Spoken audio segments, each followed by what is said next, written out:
Bonjour, bienvenue dans cette troisième vidéo et aujourd'hui nous allons parler des hauts fourneaux. Dans les hauts fourneaux, nous incarnons des industriels et nous construisons notre empire économique en essayant de le faire prospérer le plus efficacement possible. Donc on pourra pour ce faire acheter des entreprises, extraire des ressources et les transformer de la manière la plus rentable qui soit. Voici pour une mise en place standard de départ. Le jeu se joue en 4 tours, donc on aura ici un curseur que l'on tournera et arrivé au numéro 4, ce sera la fin du jeu. Nous avons l'argent, des jetons amélioration. Chaque joueur commencera la partie avec un industriel et une entreprise de départ. Et ici, les premières conditions de ressources de départ. Donc ici, ce sera de charbon. Il commencera également avec 4 jetons disques d'enchères de 1 à 4. Les ressources seront au nombre de 3. Le charbon des petits cubes noirs, le métal des petits lingots gris et les barils de pétrole en jaune. Lors de chaque tour de jeu, il y a 2 phases. Donc une phase d'enchère et une phase de production. Lors de la phase d'enchère, à tour de rôle, chaque joueur décidera de mettre une enchère sur une carte en fonction de ce qui l'intéresse. Donc par exemple, le joueur 1 pourrait se dire je vais mettre une enchère de 4 sur celle-ci, et si un autre joueur met une enchère inférieure, il perdra la carte.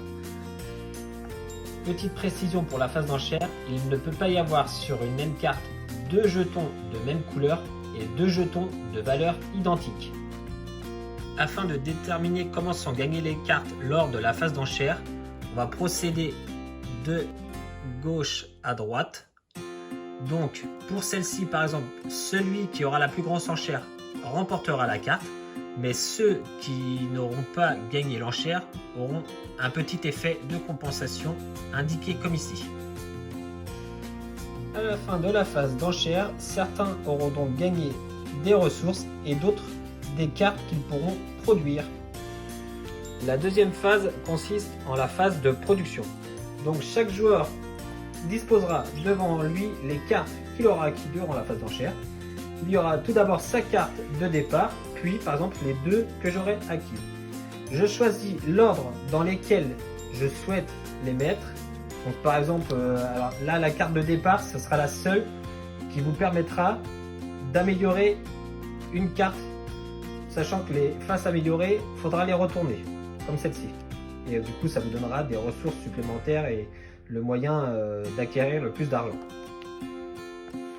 Lorsque vous avez choisi l'ordre dans lequel vous voulez jouer vos cartes, vous les faites une par une en appliquant les conditions qui sont représentées ici. Donc pour les cartes non améliorées, vous aurez juste la première ligne.